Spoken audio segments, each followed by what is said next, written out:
오늘 민수기 14장 말씀을 통해서 말씀을 깨닫는 지혜와 응답받는 기도의 은총이 우리에게 넘치게 될 줄로 믿습니다. 민수기 14장은 13장과 연결됩니다. 바로 가데스 바네아에서 그들이 12명의 정탐꾼을 가나안 땅으로 보냈지요. 그런데 다녀와서 하는 소리가 너무너무 엄청난 이야기를 하는 거예요. 그 땅은 참 좋은 땅이고 정말 젖과 꿀이 흐르는 땅이 맞는데 그 땅에는 안악 자손들이 있더라. 그래서 가는 지역마다 다들 강한 자들이 있어서 우리가 차지할 수가 없다라고 하는 절망적인 리포트를 전달했어요. 물론 갈렙은 아니었죠. 그래도 그 땅은 너무 좋은 땅이다라고 얘기했지만 나머지 사람들은 다 그렇지 않다. 우리는 이제 못 들어간다. 불가능하다라고 하는 말을 했고, 그래서 오늘 14장은 바로 이어지면서 백성들이 굉장한 원망을 보이는 장면이죠. 그들이 애굽에 죽었으면 좋았을 텐데 우리가 광야까지 나와서 이 고생을 하는구나 라고 하면서 하나님을 향한 원망을 쏟아놓기 시작합니다.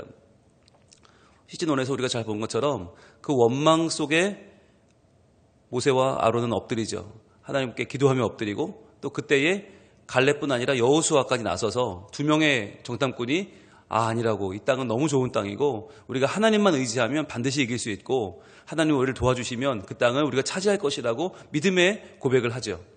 자, 거기까지 우리가 시즌1에서 봤거든요. 백성들의 그 수많은 원망들, 그리고 애굽으로 돌아가자 하는 그 말들, 즉 지금까지 불신앙이 다 터져 나온 것이죠. 사실 여러분, 왜 그들이 정탐을 했어요? 하나님이 좋은 땅이다 가라 하셨고 이미 다 왔어요. 코앞까지 왔어요. 들어가면 돼요. 문만 열고 들어가면 되는데 왜 정탐꾼을 보내요? 들어가기 싫은 것이죠. 왜 싫어요? 하나님의 인도하심을 따르기가 싫은 거예요. 왠지 불안하고 두렵고 이제 새로 시작해야 될 전쟁, 새로 시작해야 될 우리의 사명이 그들에게는 힘든 거예요. 우리가 뭐하러 그렇게 힘들게 살아야 되느냐. 굳이 우리가 하나님을 따라서 그렇게 힘든 우리의 주시는 사명 감당해야 되느냐. 여러분, 사명 감당이 싫으면 할 수 있는 건 뭐밖에 없어요? 원망과 불평밖에 없는 거예요. 원망과 불평. 지금 이스라엘 백성은 그걸 선택한 거죠. 그래서 12명의 정탐꾼을 선정했는데, 여러분, 그 선정한 12명의 리더들이 사실 민수기 1장에서 백성들의 수를 셀 때 하나님이 정해주셨던 그 리더들이 아니에요. 전혀 다른 리더들이 세워집니다. 자발적으로 그들이 리더를 새로 뽑았어요. 그러니까 12명 중에 10명이 부정적인 보고를 하는 이유는 그들이 처음 뽑힐 때부터 백성들이 그런 사람을 뽑은 거예요. 가서 봤는데 가나안 땅이 이렇더라 라고 하는, 무엇을 보느냐가 아니라 어떻게 보느냐가 중요하다고 말씀드렸죠. 어떻게 보느냐. 이미 어떻게를 정하고 들어간 거예요. 저 땅은 적들이 많아서 우리 못 가. 우린 가면 다 죽어. 저 땅은 우리가 갈 땅이 아니야 라고 이미 결정을 짓고 가서 보니까 그 땅의 모든 것을 다 봐도 다 부정적으로 보이고 불신앙적으로 보인 거죠. 오죽하면 에스골 골짜기에서 송이를 거대한 걸 따가지고 왔는데도 보면서도 이건 이렇게 풍성하지만 지키는 자들은 더 커서 우리가 메뚜기처럼 보인다. 우리는 그들의 상대가 안 된다라고 말하죠. 자, 여러분, 이럴 때 이제 오늘은 10절과 11절인데 그 상황 속에서 그들이 지금 이 불신앙으로 사람들이 원망을 하는데, 그때 모세와 아론은 기도하러 엎드리고 또 여호수아와 갈렙은 그들에게 아니라고, 우리가 보고 온 곳은 정말 괜찮고 훌륭한 곳이니까 우리가 하나님을 의지하면 반드시 우리에게 하나님 그 땅을 주실 것이라고 믿음의 보고를 할 때 과연 어떤 일이 벌어지는가 하는 겁니다. 10절 말씀 우리 같이 봅니다. 시작. 온 회중이 그들을 돌로 치려 하는데 그때에 여호와의 영광이 회막에서 이스라엘 모든 자손에게 나타나시니라 그랬어요. 자, 어떻게 했다고요? 온 회중이 그들을 돌로 치려 하는데, 여러분 분홍색을 드시고 한번 표시해 보세요. 온 회중이 그들을 돌로 치려 하는데, 여러분 이게 무슨 일일까요? 지금 지도자들은 기도하러 무릎을 꿇었고 그들 앞에 엎드려 하나님께 지금 기도하고 있고, 또 그들이 직접 보냈던 정탐꾼 중에 2명이 그 땅은 좋은 땅이고 하나님을 의지하면 반드시 우린 그 땅에 들어갈 거야 라고 말하는데, 그들은 그를 돌로 치려 하고 있다. 여러분, 돌로 치는 게 언제 돌로 칩니까? 여러분, 돌로 쳐서 죽이는 그 징벌은 누구한테 행하는 겁니까? 성경을 보시면 이러한 죄는요, 우상 숭배자들이나 아니면 이방의 술사들이나 아니면 거룩한 하나님의 이름을 모욕하는 자들이죠. 자, 그런데 지금 모세와 아론이 그리고 여호수아와 갈렙이 거기에 해당이 되나요? 도리어 굳이 따지면 지금 하나님의 이름을 모욕하고 있는 사람은 누구예요? 바로 이스라엘 회중들이에요. 이스라엘 회중들이 지금 하나님을 거역하고 있고 하나님 믿지 못하고 있고 하나님이 약속하신 그 땅 앞에까지 와서도 그것을 들어가면 되는데 믿지 못하고 하나님을 불신하고 의심하고 있죠. 그러면서 모든 에너지를 지금 자기의 리더들을 그리고 자기네들이 보낸 정탐꾼을 돌로 치려 하는데 모아버리고 있어요. 여러분, 이것이 이스라엘 백성들의 불신앙의 모습을 보여주고 있는데 이것은 그들의 모습만이 아니에요. 여러분, 성경을 보실 때 야, 이스라엘 사람들은 왜 이래? 참 이상한 사람들이야 라고 보시면 안 되고 이게 지금 우리라는 거예요. 지금 나라는 거예요. 나. 그러니까 하나님이 내게 주신 너무너무 귀한 비전이 있어요. 우리가 이 땅에 태어나서 우리가 지금 죽어도 예수 믿으니까 우린 지금 죽어도 천국 가잖아요. 그런데 천국 가는데 왜 열심히 믿냔 말이에요. 왜 열심히 이 새벽에 나와서 새벽기도에 참여하고 왜 말씀 묵상하고 왜 이 사순절에 예수 그리스도를 우리가 마음에 품고 우리가 하나님을 믿고 의지하는 이유는 뭐예요? 사명이 있기 때문이에요. 우리가 감당해야 될 사명, 하나님이 우리에게 주신 이 세상을 아름답게 복음으로 변화시키고 우리 다음 세대를 믿음으로 바로 세우고 이 패역한 세대를 하나님의 말씀으로 갈아엎는 것이 우리의 사명인데 그걸 위해 우리가 부름을 받았는데 우리는 그게 귀찮고 싫은 거예요. 그냥 되는 대로 사는 게 좋고 그냥 내 먹고 사는 일에나 그냥 신경 쓰는 정도? 그냥 무난한 삶들을 우리는 원하는 거예요. 그래서 하나님 주시는 거룩한 사명 같은 게 관심이 없어요. 그러다 보니까 우리가 하나님의 일을 우리 신앙의 1순위, 우리 삶의 1순위로 삼는 것이 아니라 그것을 점점 귀찮아하고 그것을 마음을 떠나고 그것이 우리에게는 점점점 힘을 잃게 만드는 거죠. 그러면서 어떻게 돼요? 하나님이 보여주시는 비전이 우리에겐 더 이상 중요하지 않는 거예요. 그래서 그냥 하나님이 말씀하시는 것이 내게는 부담이 되고 그것을 따라가기가 점점점 싫어지는 그런 모습이 나타나는 거죠. 그래서 지금 이 이스라엘 백성들처럼 우리 마음속에도 굳이 우리가 그렇게 열심히 살 필요가 있나? 하나님을 향해서 그렇게 우리가 신앙생활을 열심히 할 필요가 있나? 라고 하는 하나님의 말씀을 불신하는 모습들이 생겨난다는 거죠. 그런데 그러면 뭐라고 하면 되겠어요? 그럼 내가 믿음이 없으니까 하나님의 그 비전을 행할 능력이 없고 나는 그런 의지가 없네요 라고 말하면 되잖아요. 근데 그렇게 말하긴 또 싫어요. 왜? 체면이 있으니까.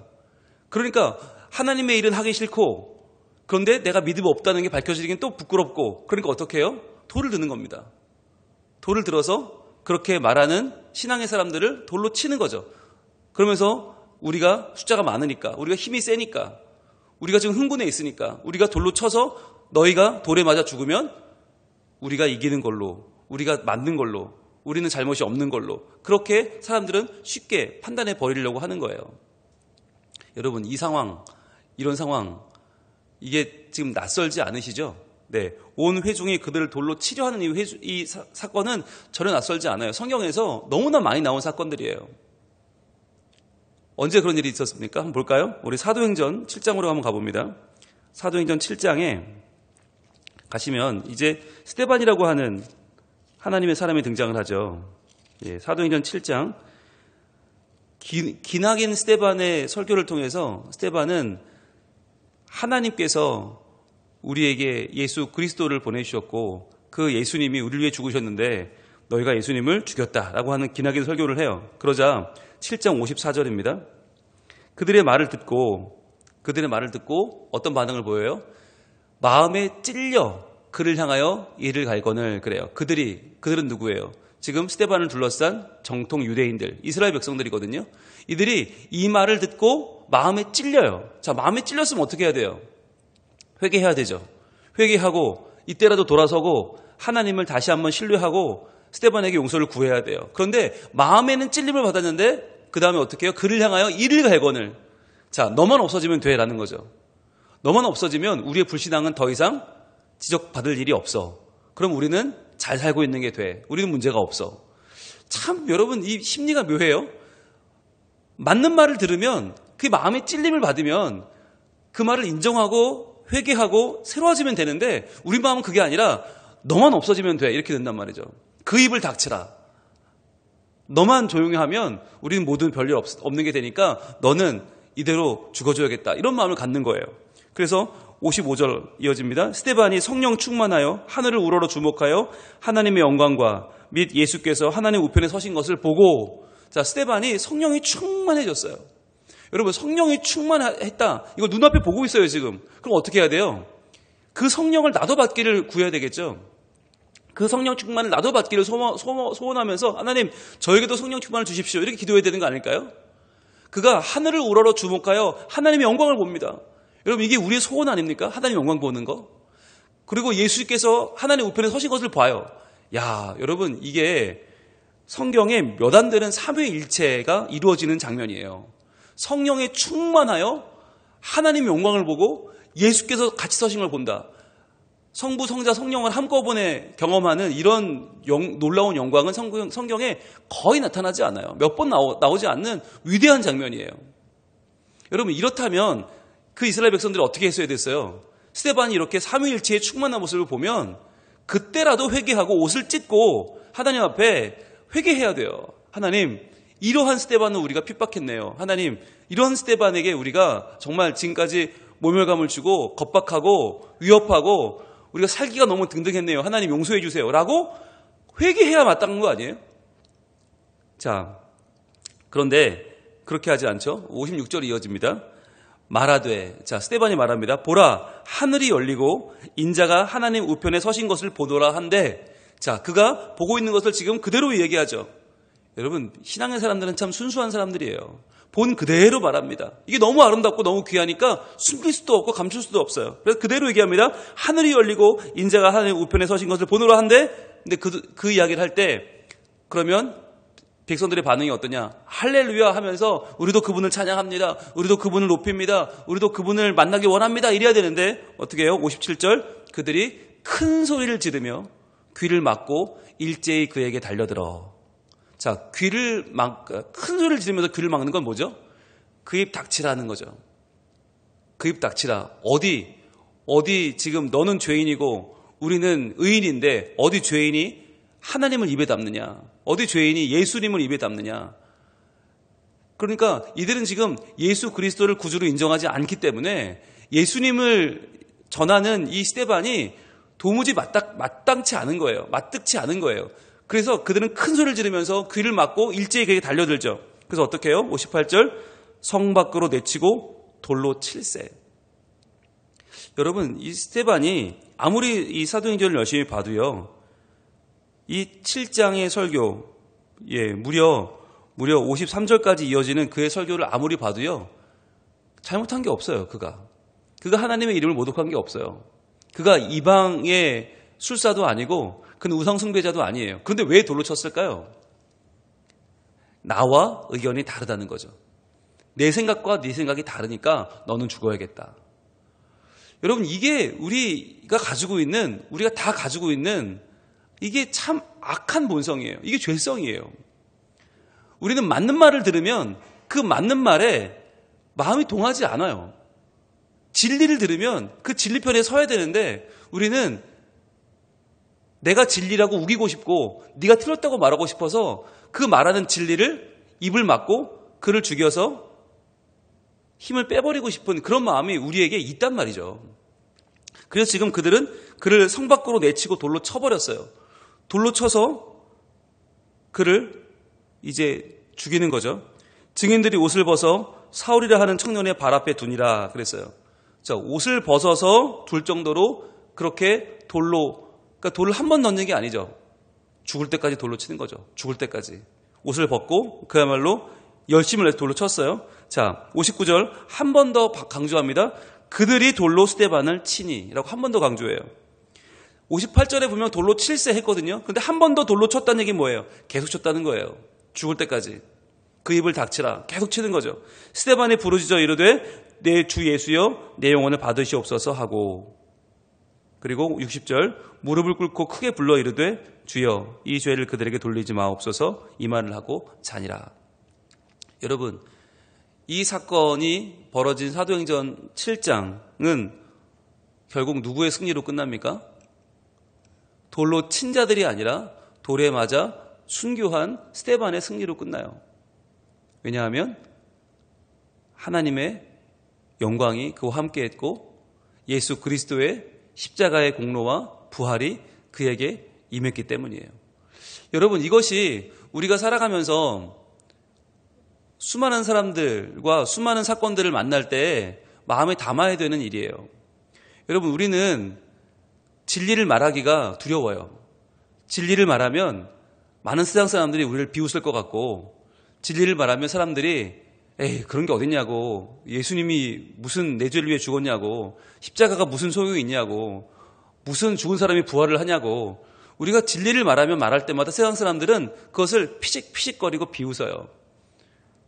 야, 먹고 사는 게 중요하지, 직장이 중요하고 결혼이 중요하고, 야, 세상에 얼마나 중요한 게 많은데 그 무슨 시덥잖은 예수 타령이냐. 세상은 우리가 믿는 이 복음의 진리에 대해서 관심이 없어요. 근데 관심만 없는 게 아니라 우리가 계속 이 진리를 계속 말하면 사람들은 우리 입을 막으려고 들어요. 그리고 조용히 믿어라, 혼자나 믿어라, 그 복음을 전하지 마라 라고 사람들은 핍박하기 시작합니다. 그러면서 우리가 계속 전하면 어떻게 됩니까? 네, 사람들은 우리를 돌로 치려 할 것입니다. 여러분, 그럴 때 분명히 기억하십시오. 돌을 들어 치는 그 사람들이 더 힘이 있어 보이고 더 다수처럼 보이고 더 이기는 것처럼 보이지만 그렇지 않다고 하는 것이에요. 진리를 말하는 그 한 사람의 음성은 비록 작을지라도, 비록 돌에 맞아 그 음성이 사라질지라도 그 음성 속에 자리한 진리는 결코 사라지지 않습니다. 여러분, 하나님에 대하여 그분의 살아계심과 그분의 사랑과 그분의 공의에 대해서 말하는 사람은요, 아무리 그 돌로 침을 당할지라도 결코 그 목소리는 사라지지 않습니다. 왜냐하면 하나님은 어제도 계시고 오늘도 계시고 영원히 살아계신 이 땅의 창조주요 섭리자요 완성자이기 때문입니다. 여러분, 그래서 우리가 핍박받는 것을 두려워하지 말고 도리어 내가 남을 핍박하는 것을 두려워할 줄 알아야 돼요. 정말 두려운 것은 내가 핍박을 받는 게 아니라 내가 함부로 남을 핍박하는 거예요. 많은 사람들이 다수의 횡포를 부리는 일에 익숙해져 있어요. 나와 의견이 다르면 무조건 반대하고 무조건 무시하고 무조건 경멸하는 일들을 너무너무 쉽게 해요. 여러분, 우리 자신을 계속해서 돌아보지 않으면 우리는 너무나 쉽게 그러한 다수의 횡포 속에 들어갈 수 있어요. 왜냐하면 내가 소수가 돼서 돌에 맞는 게 두려우니까.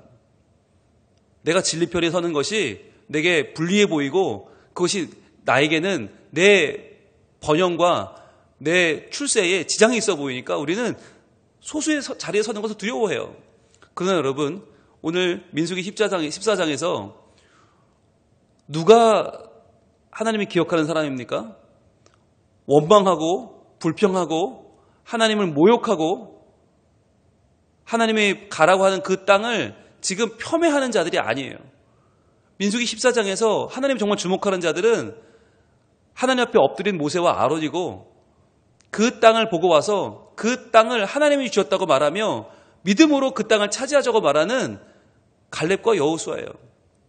여러분, 우리가 소수가 되는 것을 두려워하지 마시고 돌에 맞는 처지가 되는 걸 두려워하지 마시고 진리편에 서지 못하는 것을 두려워하시기 바랍니다. 그래서 우리의 기도는 하나님 돌 맞지 않게 해주세요. 핍박받지 않게 해주세요. 하나님 맨날 이기게 해주세요가 아니라 하나님 무엇이 진리인지를 분별하는 눈을 주세요. 분별하는 믿음을 주세요가 돼야 되는 거예요. 수없이 많은 신자들이 돌에 맞는 걸 두려워해요. 욕먹는 걸 두려워하고 핍박받는 걸 두려워해요. 그래서 이 땅에서 내가 돈 많이 벌고 출세하고 성공하는 것을 계속 구해요. 그러면서 그런 길을 찾아가요. 그러니까 교회가 힘이 없는 거예요. 돌을 드는 데 익숙한 사람들은 힘이 있을 수가 없어요. 돌을 믿기 때문에.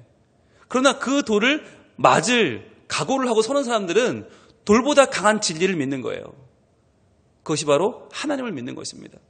여러분 오늘 10절 말씀 돌아오면 14장 10절에서 온 회중이 그들을 돌로 치려 하는 그때에 어떤 일이 벌어집니까? 그때에, 자, 돌로 치려 하는 그때에 오늘 이런 일이 벌어집니다. 같이 읽습니다. 여호와의 영광이 회막에서 이스라엘 모든 자손에게 나타나시니라.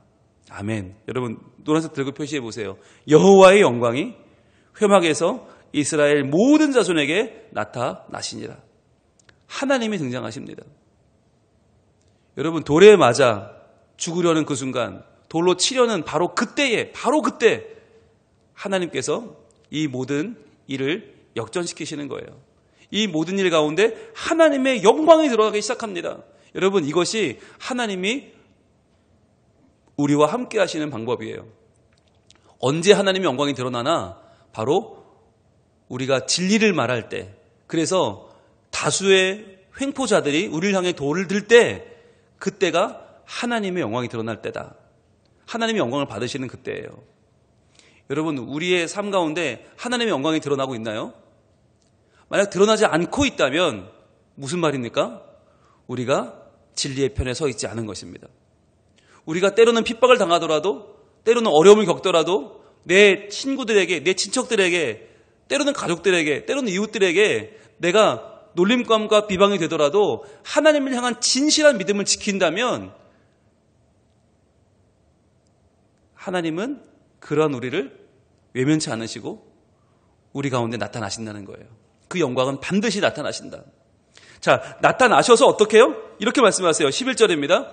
여호와께서 모세에게 이르시되, 노래로 쫙 치셔야겠죠. 여호와께서 말씀하시면 그 말씀이 곧 하나님의 진리고 하나님의 음성이고 하나님의 사역이죠. 하나님의 하시는 일이죠. 뭐라고 말씀하시나? 이 백성이 어느 때까지 나를 멸시하겠느냐? 내가 그들 중에 많은 이적을 행하였으나 어느 때까지 나를 믿지 않겠느냐라고 말해요. 여러분 잘 보세요. 이 백성은 하나님을 멸시하지 않았어요. 이 백성은 지금 모세와 아론을 멸시했고, 이 백성은 지금 하나님을 믿지 않는 게 아니라 이 백성은 여호수아와 갈렙을 믿지 않았어요. 그런데 하나님은 이 백성이 어느 때까지 모세와 아론을 멸시하겠느냐, 어느 때까지 갈렙과 여호수아를 믿지 않겠느냐라고 말씀하지 않으십니다. 뭐라고 하세요? 어느 때까지 나를 멸시하겠느냐, 어느 때까지 나를 믿지 않겠느냐라고 말씀하세요. 이거 무슨 말입니까? 지금 하나님 편에 선 사람들, 진리 편에 선 사람들, 모세와 아론 그리고 갈렙과 여호수아를 하나님은 지금 하나님과 동일시하고 계세요. 지금 돌에 맞아 죽게 생긴 이 약자들, 진리를 말하는 약자들을 하나님은 지금 자기와 동일시하면서 저들이 너희를 멸시하는 것은 곧 나를 멸시하는 것이고, 저들이 너희를 믿지 못하는 건 곧 나를 믿지 못하는 것이라고 하나님은 여기고 계시는 것이에요. 여러분 이것이 우리가 이 땅에서 믿음을 가져야 될 이유입니다. 우리가 믿음을 가지면 때로 우리는 고생하고 힘들고 돌에 맞을 수도 있어요. 그러나 더 중요한 건 하나님이 그러한 우리를 하나님의 동일한 하나님의 자녀로, 아니 하나님 자신으로 여겨주신다는 거예요. 그래서 여러분 사울이 다메섹 도상으로 가다가 빛나는 빛을 보고 쓰러지잖아요. 그리고 외치죠. 누구십니까? 그랬더니 하나님 뭐라고 그러세요? 나는 네가 박해하는 예수다. 예수님 그렇게 말씀하세요. 아니 바울은 예수님을 박해한 적이 없어요. 예수님을 믿는 사람들을 잡아가두려고 했죠. 그러나 그것을 보고 예수님은 너는 나를 박해한 거야 라고 말씀하시죠. 그리고는 그의 눈을 가려버리십니다. 그리고는 그의 눈이 떠질 때 그가 진리를 보게 하시는 거죠. 여러분 마찬가지로 우리가 살아가면서도 하나님은요 절대로 어디 가지 않으십니다. 절대로 외면하지 않고 하나님의 진리를 수호하려고 하는 우리들, 하나님의 말씀을 바르게 읽고 이 말씀대로 살려고 노력하고 오늘도 진리를 선포하려고 말하는 우리들에게 하나님은 분명히 함께 하시고, 우리 편에 서서 우리가 멸시받고 우리를 믿지 못하는 그 사람들을 하나님은 향해서 분명하게 말씀하신다라고 하는 거예요. 여러분 이것을 기억하시고 오늘 하루 살아가면서 우리가 겪는 우리의 어려움과 고난 가운데, 이 힘듦 가운데 여러분 포기하지 마시길 바랍니다. 낙심하지 마시고 나와 함께 하시는 하나님, 내가 당하는 모든 어려움들을 마치 본인이 당하는 것으로 여겨주시는 그 하나님, 우리의 모든 어려움과 이 낭망하는 현실을 절대로 두고 보지 아니하시는 반드시 영광으로 나타나시고 함께 하시는 그 하나님을 여러분 기억하시길 바랍니다. 그래서 마침내 세상을 변화시키는 사람은 소수의 진리의 사람들임을 기억하시고 오늘도 힘을 주시기를 기도하지 말고 진리를 깨닫게 하시기를, 그 진리를 품고 전할 수 있기를 기도하시면 하나님 분명히 우리 가운데 함께 하실 것이고 우리를 통해 세상을 변화시키는 하나님의 그 놀라운 일을 오늘 이루실 줄로 믿습니다. 기도하겠습니다. 하나님, 우리는 돌로 맞는 게 두렵고 우리는 원망을 사는 게 두렵고 우리는 경멸을 당하는 것이 너무나 싫습니다. 그래서 때때로 비진리와 타협하고 많은 사람들 편에 서는 것이 더 익숙한 현실입니다. 주님, 그러나 오늘 주님은 분명히 말씀하십니다. 때로는 돌에 맞을 위기에 놓이더라도 반드시 우리가 진리의 편에 서야 함을 하나님 말씀하고 계십니다. 그저 한쪽이 많으니까, 한쪽이 힘이 있으니까, 그들이 돌을 들고 있으니까 그들 편에 서기를 택하는 것이 아니라 하나님의 말씀에 기초하여 정말 하나님 원하시는 것이 무엇인지, 정말 하나님을 아는 지식 편에 서는 것이 무엇인지, 진리 편에 서는 것이 무엇인지를 저희들 오늘 분명히 분별하는 지혜를 허락하여 주시옵소서. 그리하여 오늘도 저희들 아무리 핍박받고 아무리 어려움 당하고 아무리 약자의 편에 서더라도 진리의 편에 서서 진리를 말하는 자들이 되게 하여 주시옵소서. 그리하여 오늘도 하나님께서 너는 내 편이다, 너는 내 아들이다, 너는 내 딸이다 말씀해 주시는 그 음성을 듣게 하여 주시고 하나님 편에 서서 이 비진리가 판을 치는 세상 속에서 하나님을 드러내 보이는 거룩한 믿음의 사람으로 서게 하여 주시옵소서. 그렇게 할 때에 우리의 다음 세대들이, 우리의 자녀들이 우리를 보고 올바른 믿음을 선택하며 하나님 편에 서는 자들이 될 줄로 믿습니다. 하나님, 우리가 올바른 신앙을 분별하여 우리 자녀들에게도 믿음을 보여주며 그들이 걸어갈 길을 온전히 열어주는 믿음의 선구자들이 되게 하여 주시옵소서. 주님, 이 하루도 우리와 함께하여 주시고 하나님을 의지하여 약속의 땅을 차지하는 오늘 거룩한 승리가 우리 가운데 있게 하여 주옵소서. 예수님 이름으로 기도합니다.